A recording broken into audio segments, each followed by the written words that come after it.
Everyone, please enable your video. Enable your videos first.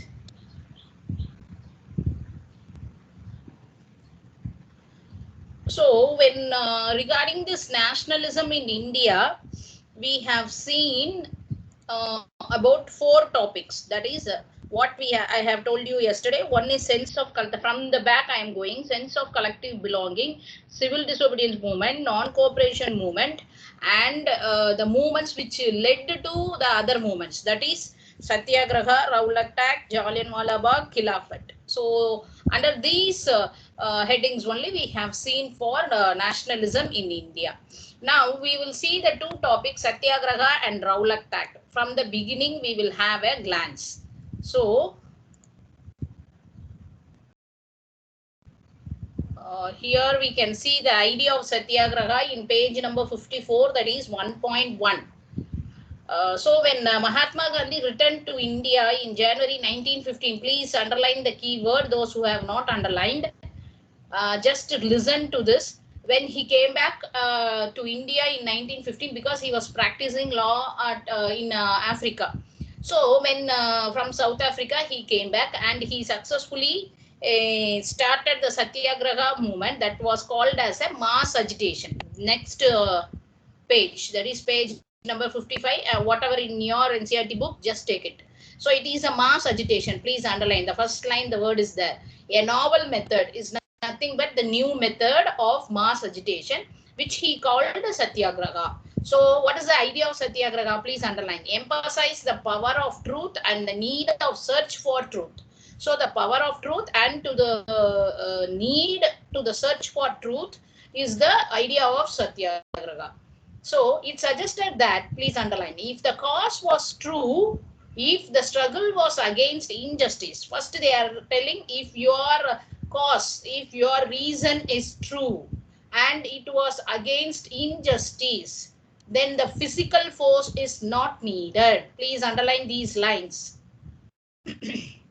Sorry, the physical force is not necessary to fight the oppressor, that is here British. So according to the idea of Satyagraha, it emphasized the power of truth and the search for truth. Then there is no physical force needed when your cause is very true and it is against the injustice. So there is no need of any physical force to fight for the oppressor. So without seeking vengeance or being aggressive, a Satyagrahi could win the battle through non-violence. So their main policy is not to be violent, not to be very taking vengeance on others. Here vengeance means tit for tat. So they don't want to take vengeance on others. They can be, that means solutions can be brought out in a non-violent way. That is the policy of Satyagrahi and that is the policy which framed by the Gandhiji. This could be done by appealing to the consciousness of the oppressor. That means what they are telling, whatever the Satyagrahi is doing is known to the oppressor. It's consciously known to both the India and British. That is the meaning of that. So this could be done because you know that in Jallianwala Bagh, without informing, this General Dyer had shooted many people. So here, by knowing, so he will say that I am going to do this, I am going to start this movement because you are not giving us. So by knowing everything, you can start this movement. That is the main aim of the Satyagrahi. This could be done by appealing, that is the meaning of that, appealing to the consciousness of the oppressor. People, including the oppressors, have to persuade to see the truth instead of being forced to accept the truth. So they wanted to see the truth really by themselves, not by being forced. By this struggle, truth was bound to ultimately trump. So what is the meaning of that? So when you do like this, automatically the truth will be the victory. Trump here means victory. Mahatma Gandhi believed that this dharma of non-violence could unite all. Please underline. So they believe, Mahatma Gandhi believed that this dharma of non-violence could unite all Indians. Still this it is clear for you, students? Yes. Yes, ma'am. Yes, ma'am. Okay. Yes, ma'am. Then we will go for the Satyagraha last paragraph. After arriving in India, Mahatma Gandhi, that is organization of Satyagraha movements in various places. So here you have to underline in 1916 where he travelled. Underline the word Champaran in Bihar. What for? To inspire the peasants to struggle against the oppressive planting system. Please underline that. So there are many struggle against what the planting system. That's what we seen in the Swaraj plantation. That means the people, those who are working in the plantation have to be there only in the confined area, not to move out of that confined area without asking permission. That was given very rarely. So he was fighting against that. Then in 1917, underline, he organized a satyagraha to support the peasants of Kedah district of Gujarat. Please underline, Kedah districts of Gujarat. There, what he have done, in order to support the peasants, he has fought for them. That is in a non-violent way. Affected by the crop failure and plague epidemic, the peasants of Kedah could not pay the revenue. So that is the main reason. So due to this pandemic, they could not pay the revenue and were demanding that revenue collection. So for that he was struggling in the Kedah district of Gujarat around 1917. What happened in 1918? He went to Ahmedabad to organize a Satyagraha movement in cotton mill workers. So that is the main thing, that where he organized Satyagraha in the years 16, 17 and 18 in the places Champaran in Bihar, Kedah districts of Gujarat and Ahmedabad. Can you able to understand this organization of Satyagraha, where he went, which year he went, what he have done? Is it clear, students? Yes, ma'am. Yes, ma'am. Then we will Yes, go ma'am. for the Rowlatt Act. Same way, you please underline the keywords. Emboldened with the success, that means many success, the Gandhiji, what he done now, he decided to launch a nationwide Satyagraha against the proposed Rowlatt Act. Actually, the Rowlatt Act was done by Imperial Legislative Council. Please underline the word. The word is there. This act was hurriedly passed through the Imperial Legislative Council despite the united opposition of Indian members. But actually this Imperial Legislative Council is nothing but the British Lawmaking Council. That means it have a superpower on the political prisoners, that is Indian political prisoners, to detain without any trial for another 2 years. So Rowlatt Act means detention of the political prisoners to retain for another 2 years without any trial. That is called Rowlatt Act. Gandhiji wanted to struggle against this Rowlatt Act, so he decided to launch a nationwide satyagraha. Gandhi wanted the non-violent civil disobedience against such unjust laws, which could start with a hartal on 6th April. Hartal means big protest. So what happened? A big rallies were organized in various cities. Please underline. So you have to underline detention of the political prisoners in the first paragraph for without any trial for 2 years. That you have to underline.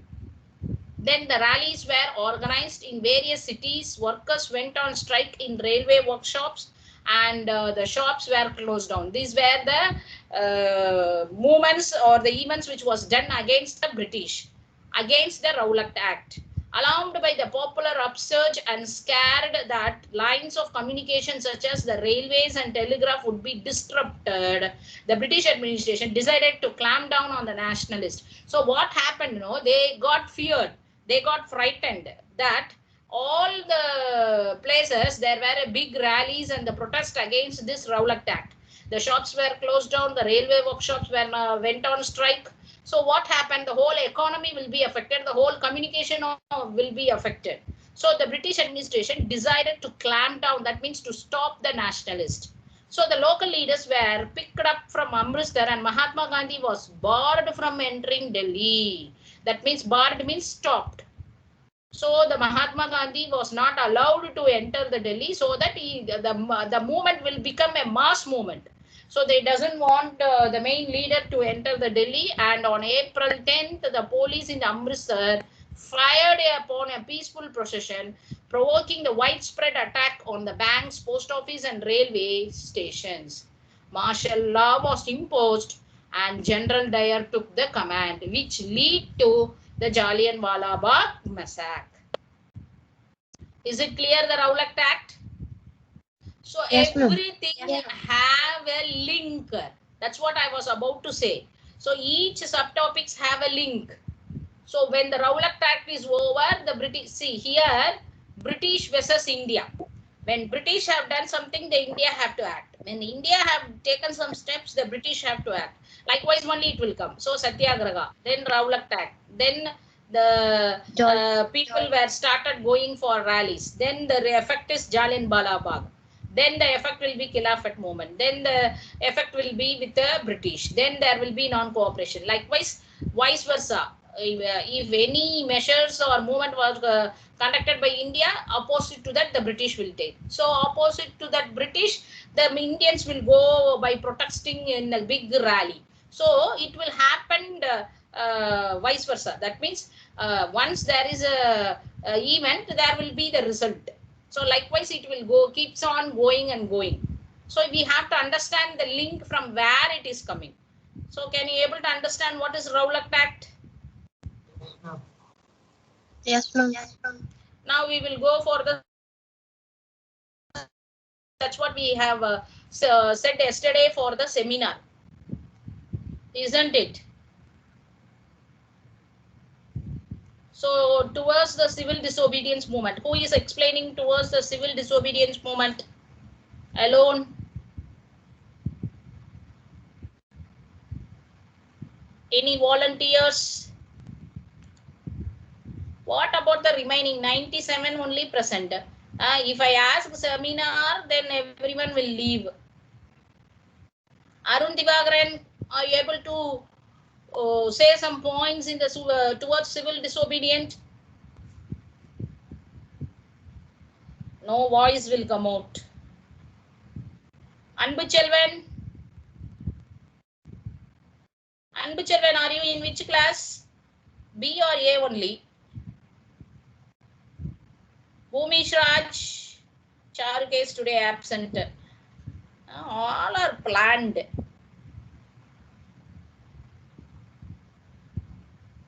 Hardik Muthusamy, Harish Raj.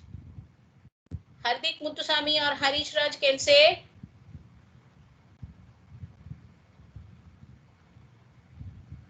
Kamalesh, very rarely you come to class, Kamalesh. Kanish Raja, Kanish Krishna, Kanish Raja. Anyone have to say, no? Any other volunteers from A and B?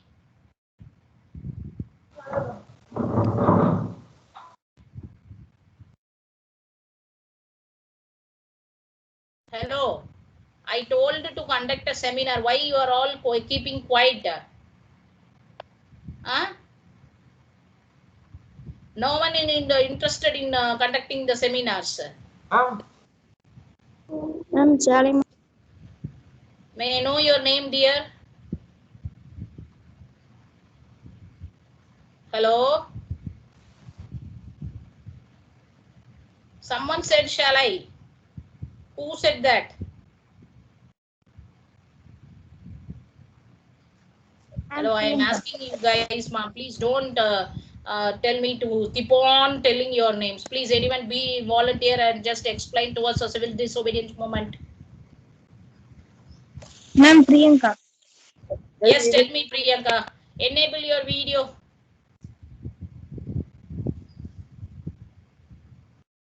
Ma'am, I'm using laptop, ma'am, so I'm unable to enable my video. Okay, you tell me the points towards the civil disobedience, dear. Yes, ma'am.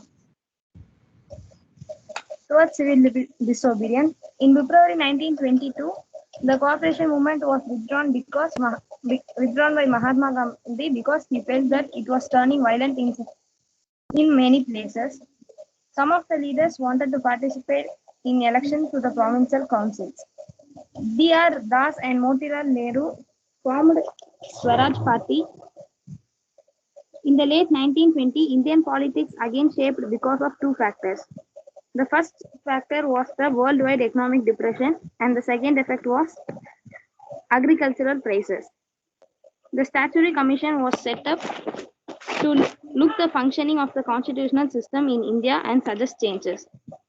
In 1928, C1 Commission arrived in India and it was greeted by the slogan, "Go back Simon."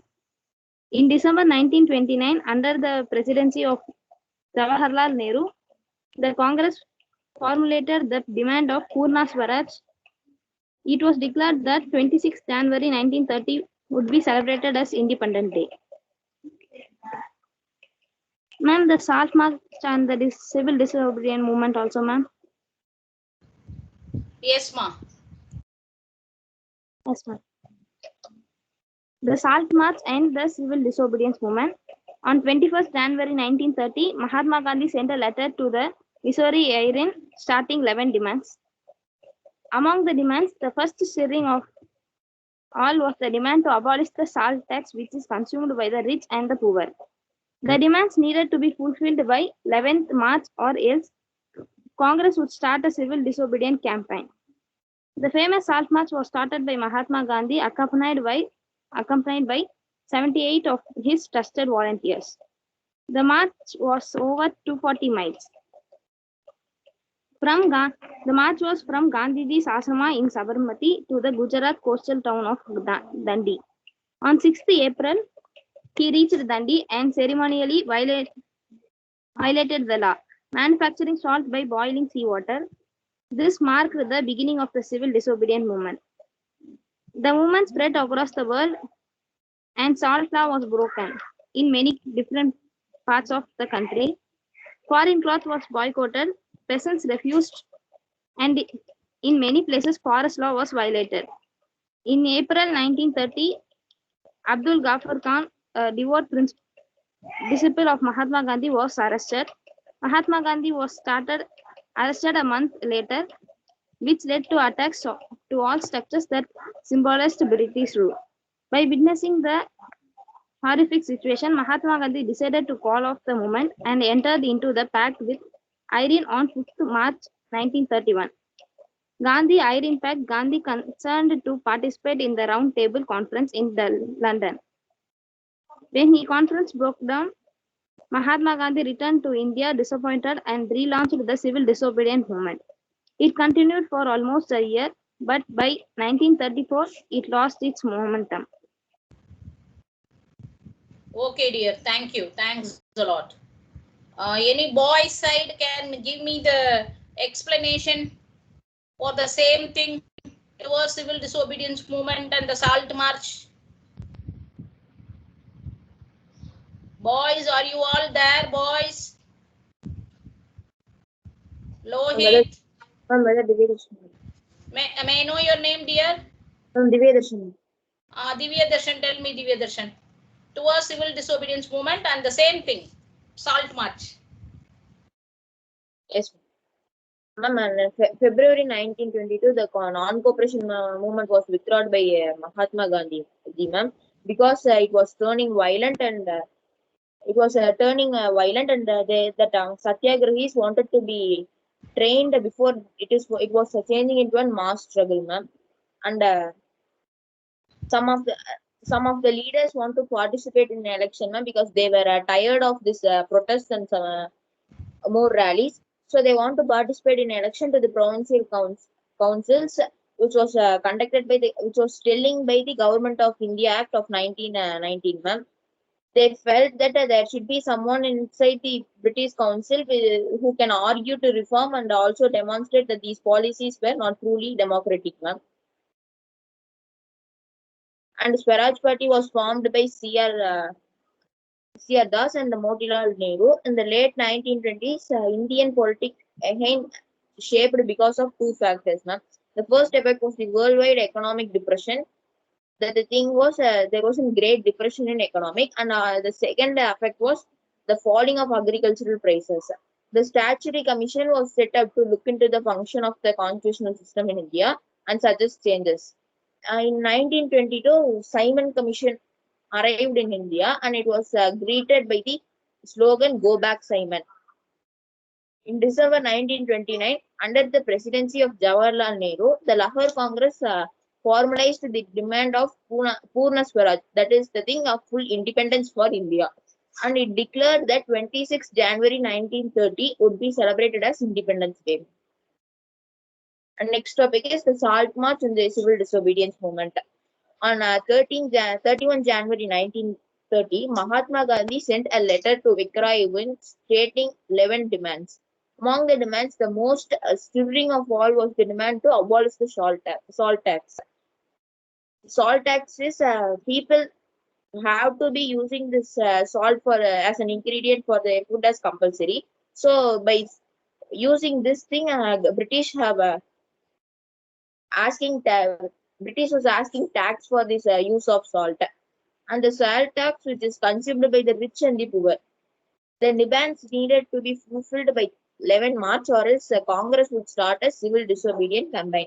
That was the thing which was stated by Mahatma Gandhiji in a letter to Sir Irwin. Then it was not accepted by Irwin, and they have started the famous Salt March by Mahatma Gandhi and accompanied by 78 of his true volunteers. The march was over 240 miles from Gandhiji Ashram in Sabarmati to the Gujarat coastal town of Dandi. On 6 April, he reached Dandi and ceremonially violated the law, manufacturing salt by boiling seawater. This marked the beginning of the civil disobedience movement. This movement spread across the world, and salt law was broken in different parts of the country. Because of this huge walk, this was spread it all over the world, and many people they were started to broken this law. Then foreign cloth was boycotted, and peasants refused to pay revenue, and in many places forest law was violated. In April 1930, Abdul Jafar Khan, a devout disciple of Mahatma Gandhi, was arrested. Mahatma Gandhi was arrested after his arrest 1 month later, and which led to attacks and all, and many struggles to symbolize British rule. By witnessing the horrific situation, Mahatma Gandhi decided to call off the movement and entered into a pact with Irwin on 5th March 1931. Gandhi-Irwin Pact. Gandhiji consented to participate in a roundtable conference in London. When the conference broke down, Mahatma Gandhi returned to India with disappointment and relaunched the civil disobedience movement. Then it continued for almost a year, but the momentum which was before when the civil disobedience movement was before was not now. And this and 1934, this thing was the momentum was lost for this movement. Thank you. Thank you, Divarshan. Thanks a lot. Good. And the thing is, the next one topic is the participants of the civil disobedience movement, that you know very well. And who are all the participants in the civil disobedience movement? Can anyone say who are all the participants in the civil disobedience movement? Patidas and Jats. Patidas and Jats. Jats and Patidas of Gujarat and Uttar Pradesh we have seen, no? So they are all the rich peasants. So okay, they are all the rich peasants. They wanted to reduce the import of revenue. They were unable to pay the revenue tax. So that is the main thing. So automatically, when the prices goes down, their revenue tax is increasing. So they wanted to abolish this revenue tax. So they joined the civil disobedience movement. That was the main reason. And the businessmen we have seen. So apart from the Patidas and Jats, we have seen the what is this? Anyone can say who is the businessman? Not Nateta Sastry, I'm sorry. Brilla, and they formed a committee, IFCI, the Commission Chamber for improving the commercial crops, and their main idea is to cultivate the commercial crops and they have to export to other countries. That is the main thing, because these commercial crops is for mainly business.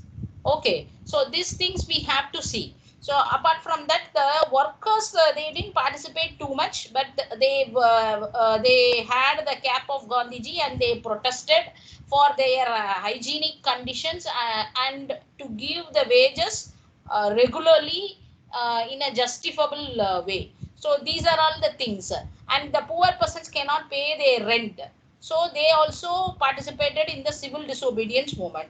And apart from that, the women's also participated in the civil disobedience movement. They thought that this is a respect to honor their motherland. So they participated in the civil disobedience movement.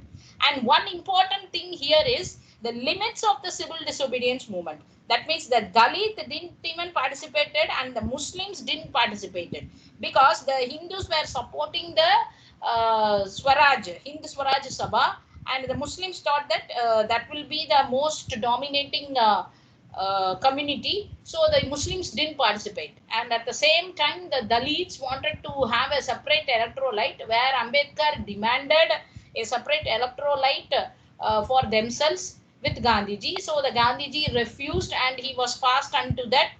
He was fasting unto that, and it was overcome, and it was signed in the Pune Pact by September. You know very well. So that is the limits of civil disobedience movement. Who is going to say this one? Participants and the limits of civil disobedience movement. Any others, girls from 9A? Girls from 9A? Hello? Any others volunteer? Someone is I'm boy. yes, ma. I'm Sanjit Chalai. No, I didn't get your point. Yes, Sanjit, tell me. I'm Chalai.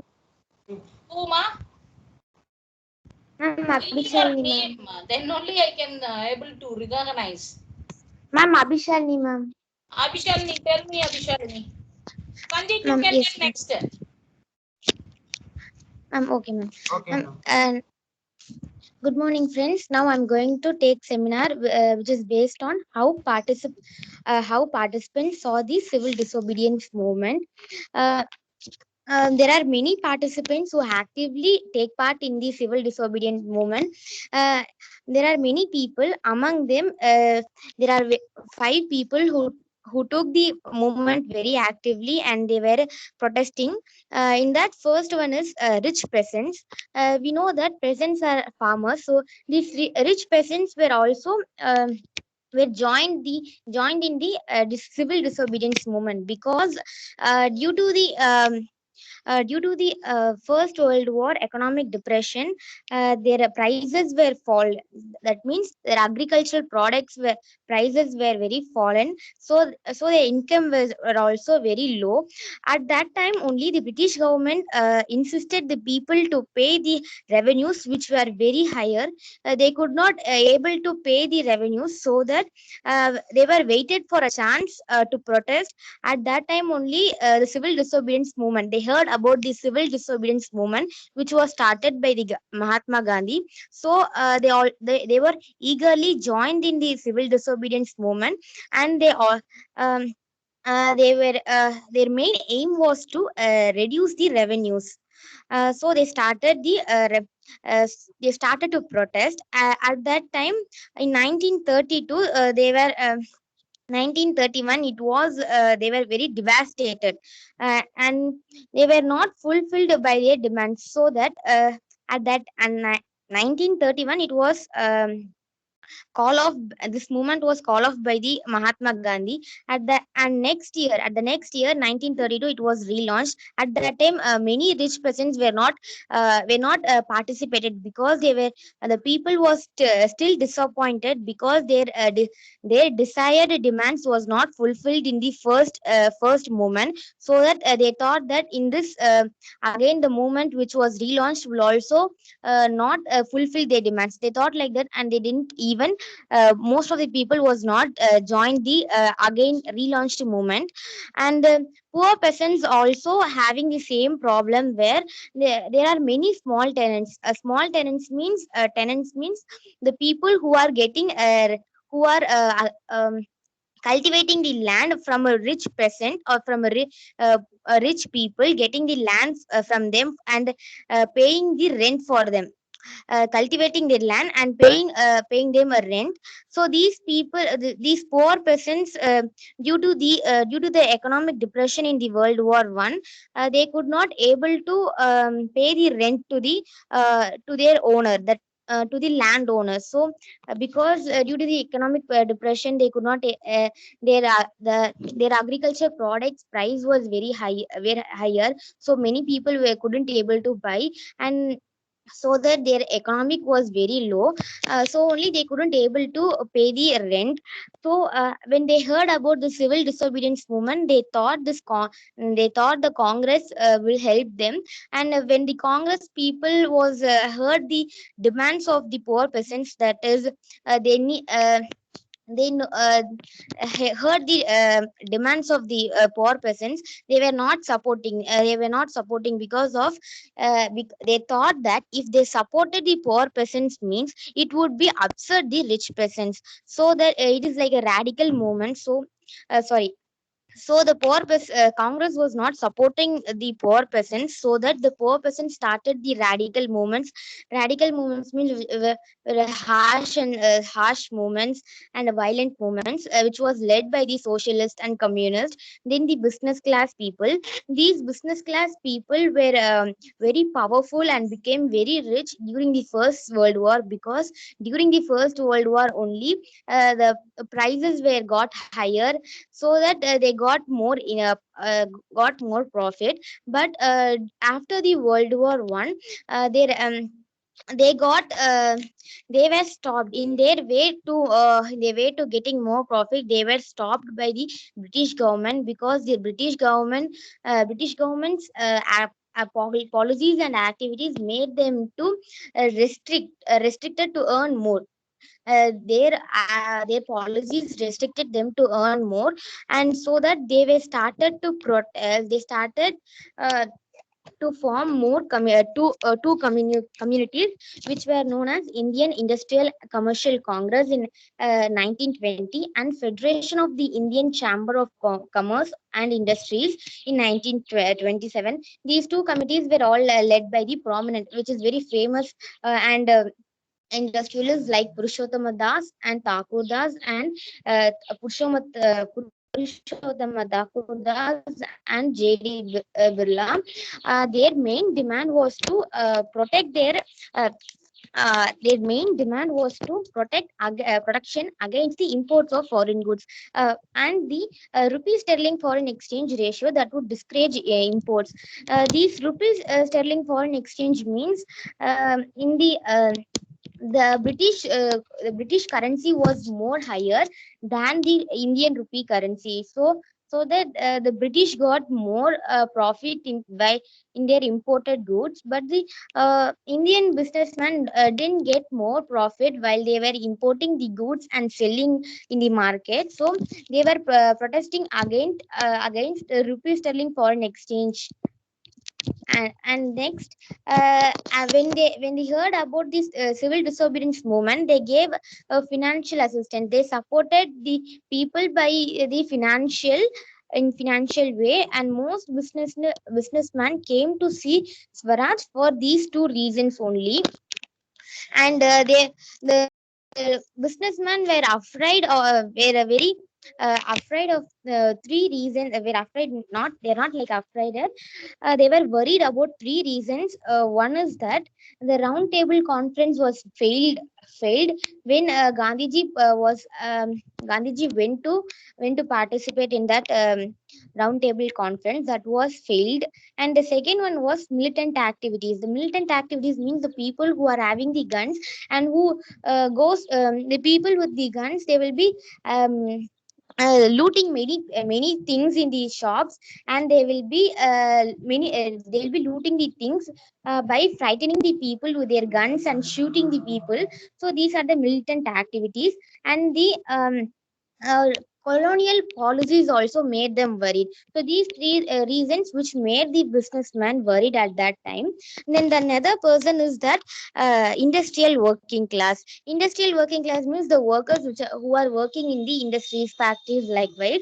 And the industrial workers were not initially took initiative in those moment, because many people have the got high wages and good working conditions, but the workers who have low wages and poor working conditions only started to protest.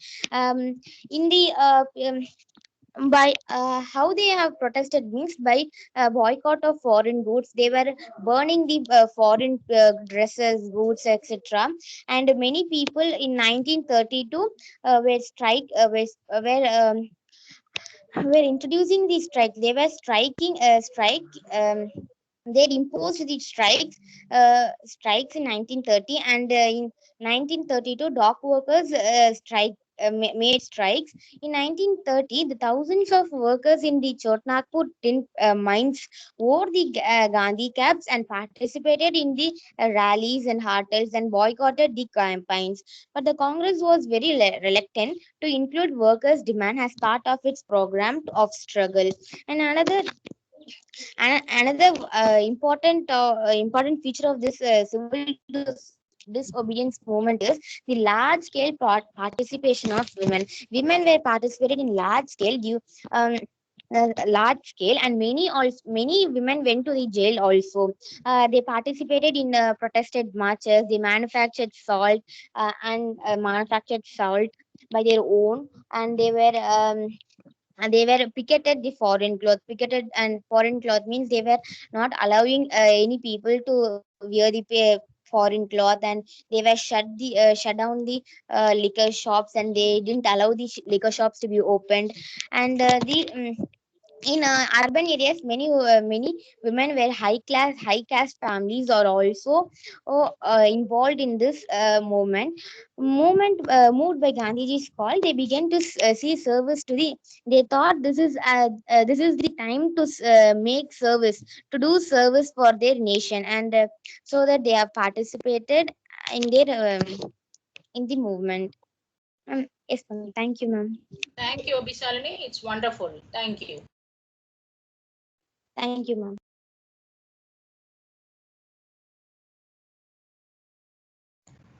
And now you take your e-book, dears. Ma'am, Sanjeet, wait, Kana, 1 second.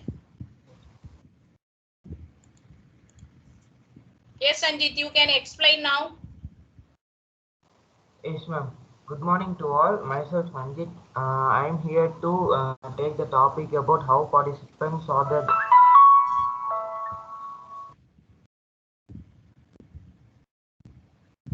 Ma'am, 1 minute.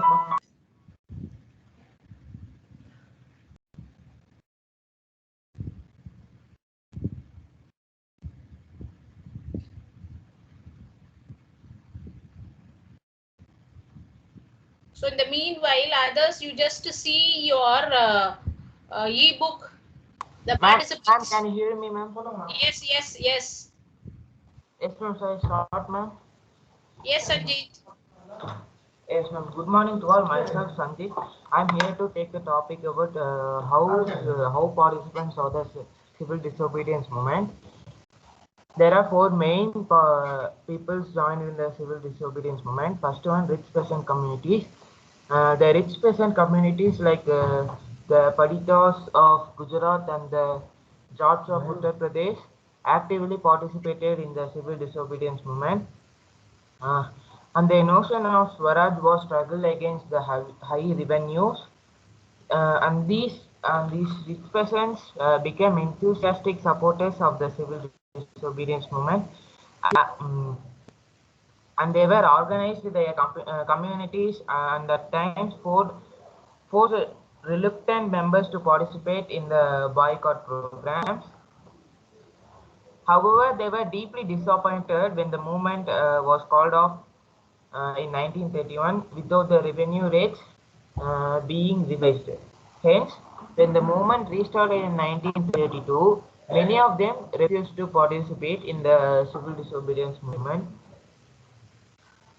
Next one, poor peasant communities.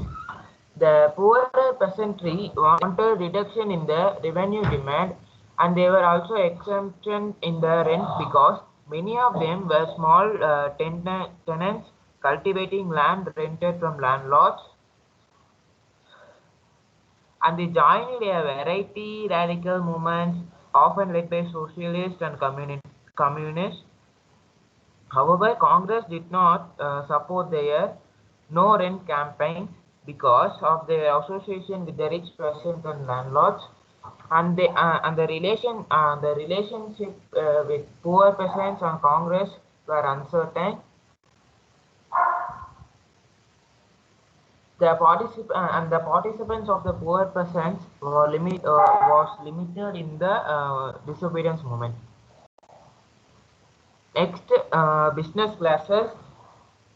The industrialists were keen on expanding business activities and they were participated in the movement against the colonial policies and restricted their businesses, and their participation was for protection against the import of foreign goods and rupee sterling foreign exchange ratio. The business class also formed the Indian Industrial and Commercial Congress in 1920 and the Federation of the Indian Chamber of Commerce and Industries in 1927 for their business interests. And they were led by prominent industrialists like Purushottam Das, Thakur Das, and G.D. Birla. And they were attacked colonial control over the Indian economy, and they supported the civil disobedience movement when it was first launched. They gave financial assistance and refused to buy or sell imported goods from foreign. For them, the meaning of Swaraj was when colonial restriction on businesses would end and the trade and the industry would flourish without constraints. After the failure of Round Table Conference, business classes were not enthusiastic, and they were also apprehensive of the spread of militant activities and worried about prolonged disruption of business. And they were also cautioned due to the growing influence of socialism amongst the younger members of Congress. And fourth one, the last one is industrial working classes. Industrial working classes were participated in the movement demanding better wages and better working conditions in the factories.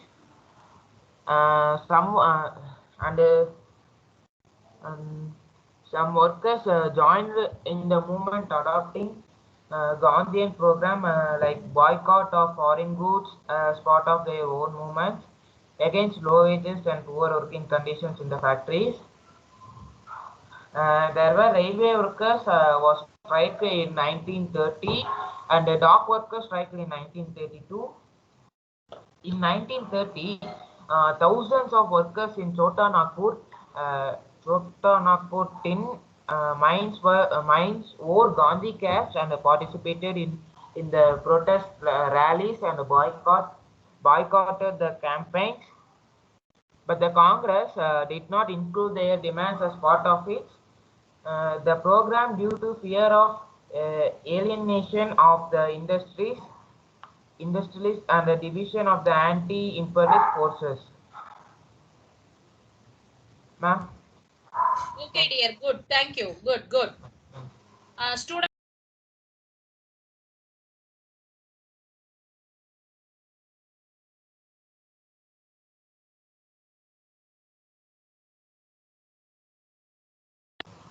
Ma'am, you are in mute, ma'am. Students, today we are going to see about the Dalit. Already I said no, the remaining one is Dalit participation. That Dalit participation, you have to, as it is very important questions, you write write the summary that is of Dalit participation. Okay. That is the Pune Pact. Your 4.1, the limits of civil disobedience movement in the e-book. That one you have to read and write, my dear, because it is very important question. Trace the events that lead to the Pune Pact between Gandhi and Ambedkar. What was its impact on the Dalits? So why was the Pune Pact signed? Explain the reason. So the Congress had ignored the incursion of untouched till 1930. Any Dalit leader were keen on different political solution to the problems of the mutiny. They believed the political empowerment would resolve the problem of their social disability. Ambedkar organized the Dalit into depressed class association in 1930 and demanded the separate electorate. That's what we have explained already at second roundtable conference. The issue between Gandhi and Ambedkar over the separate electorate for Dalits was resolved there was a solution which was came under the Pune Pact in September 1932. So Mahatma Gandhi gave the name Harijan to Dalit and advocated for better place in the society. So that was the efforts. So how did Gandhi views on the Dalits? And Mahatma Gandhi put a lot of efforts for the upliftment of Dalit. In spite of fact that in 1930 Congress ignored the Dalit, Gandhiji has sympathy for them. So Swaraj have to be attained only if the Dalit is given freedom. They are all children of God. He called them as Harijans. So he organized some Satyagraha movements for the entry in the public places like temples, access to the public wells, tanks, roads and schools. So he himself to clean toilets to dignify the work of Bangi, that is the sweepers. Explain the role of Dalit leaders to solve the problem. So here there are many things to be done for the questions of Dalit. So, the question number second you have to write. The views or the efforts which will have upliftment for the Gandhi, that is for the upliftment not for the Gandhi, that is Dalit. D-A-L-I-T, it has given V. So that is L. So you just write that question now. Is it clear? I'm in class work, ma'am. Yes. That one question we missed it. So please write that one.